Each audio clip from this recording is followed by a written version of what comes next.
यानंतर एक breaking news आहे। आमदार अजित पवार यांच्या भेटीला संदीप क्षीरसागर हे पोहोचलेले आहेत। तर अजित पवारांच्या भेटीला आमदार पोहोचल्याचं दिसतंय। संदीप क्षीरसागर हे तिथं पोहोचले। जुन्नर बाजार समितीमध्ये अजित पवार आणि संदीप क्षीरसागर यांच्यात गुप्त भेट झाल्याची माहिती आहे। संदीप क्षीरसागर अजित पवारांच्या भेटीला पोहोचलेले आहेत। तर जुन्नरमध्ये अजितदादा आणि संदीप क्षीरसागर यांची गुप्त भेट झाली आहे। या भेटीमुळे राजकीय वर्तुळात चर्चा रंगलेली आहे, कारण अजित पवार यांनी राष्ट्रवादीमध्ये बंड केलं आणि त्यानंतर राष्ट्रवादी हे नाव चिन्ह त्यांना मिळालेलं आहे। तर दुसरीकडे शरद पवारांच्या राष्ट्रवादीकडून निवडून आलेले संदीप क्षीरसागर हे आमदार आता उपमुख्यमंत्री अजित पवारांच्या भेटीला आल्यानं चर्चांना उधाण आलंय।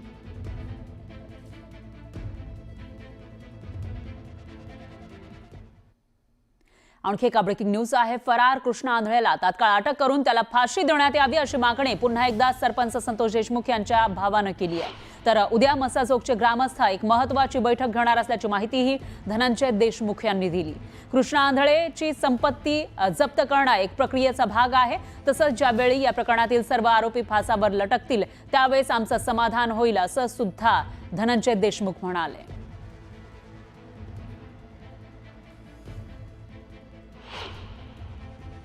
ते त्यांचं CIDनं त्यांचं काम केलेलं आहे। तो तपासाचा भाग आहे। त्यांच्या नियमामध्ये त्या काही गोष्टी बसतात ते करत आहेत। पण त्याला लवकरात लवकर अटक करा। बाहेर मोकाट जिथं आहे तिथून त्याच्या मुसक्या आवळा, त्याला इथं न्यायालयात सादर करा, पोलीस स्टेशनमध्ये आणा आणि पुढील कारवाई करून त्याला लवकरात लवकर फाशी द्या अशी आमची मागणी आहे।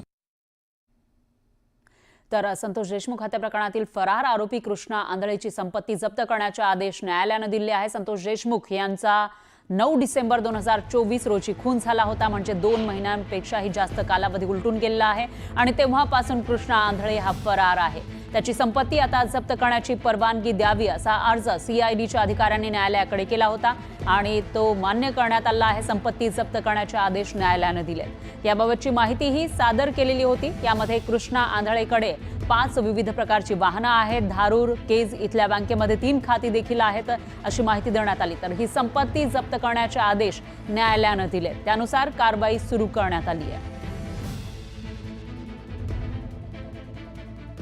पाहुयात पुढची बातमी। मुख्यमंत्री माझी लाडकी बहीण योजनेच्या लाभार्थ्यांसाठी महत्त्वाची बातमी आहे। अन्य विविध योजनांच्या माध्यमातून लाभ घेणारे तसंच प्राप्तिकर विभागाकडे ज्या कुटुंबाचं 2.5 लाखांपेक्षा जास्त उत्पन्न आहे अशा कुटुंबातील लाभार्थींना या योजनेतून वगळण्याचा निर्णय सरकारनं घेतलाय अशी माहिती सूत्रांनी दिली आहे। तसंच दरवर्षी जूनमध्ये लाभार्थींना सारी माहिती eKYC द्यावी लागणार आहे। या योजनेमध्ये तब्बल 2,63,00,000 लाडक्या बहिणींनी नोंदणी केली आहे। त्यापैकी 2,41,00,000 महिला या पात्र ठरल्यात। तर अजूनही 11 लाख अर्जांची छाननी प्रलंबित आहे। 11 लाख अर्जांची आधारशी जोडणी प्रलंबित आहे। तर योजनेच्या निकषांचे उल्लंघन करत गैरफायदा घेतलेल्या 5 लाख बहिणींना सरकारनं गेल्याच आठवड्यामध्ये अपात्र ठरवलं होतं। या योजनेवरील उधळपट्टीला लगाम घालण्यासाठी योजनेमध्ये काही सुधारणा करण्याचा निर्णय नुकत्याच झालेल्या मंत्रिमंडळ बैठकीमध्ये घेण्यात आलाय अशी माहिती सूत्रांनी दिली आहे। आधार कार्ड काढतो किंवा बँकेमध्ये कर्ज घेतो, हे सगळे नियम लागूच असतात आणि 2.5 लाखाची मर्यादा याच्यासाठी ठरवलेली आहे की 2.5 लाखाच्या वर किती बंधन असेल तर मग गरीब महिला वंचित राहू नये म्हणून ही बंधनं आहेत आणि ती स्वागतार्ह आहे। पण कुणाकडून पैसे परत घेतले जाणार नाहीयेत, ही पण एक चांगली गोष्ट सरकारने केलेली आहे।